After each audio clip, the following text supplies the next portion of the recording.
എന്റെ അമ്മയൊക്കെ വീട്ടില് എണ്ണ കാച്ചിട്ട് ഉപയോഗിക്കുന്ന ഒരാളാണ്. അപ്പൊ എണ്ണ കാച്ചുമ്പോ എന്തെങ്കിലും ശ്രദ്ധിക്കണോ?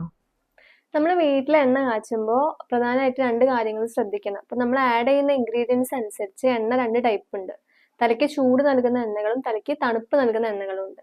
ഇപ്പം നമ്മൾ ഈ ഡാൻഡ്രഫ് ഒക്കെ ഉള്ള കേസിലാണെങ്കിൽ നമുക്ക് തലയ്ക്ക് ചൂടുള്ള ഇൻഗ്രീഡിയൻസ് വെച്ചിട്ട് വേണം ഉള്ള എണ്ണ യൂസ് ചെയ്യാൻ.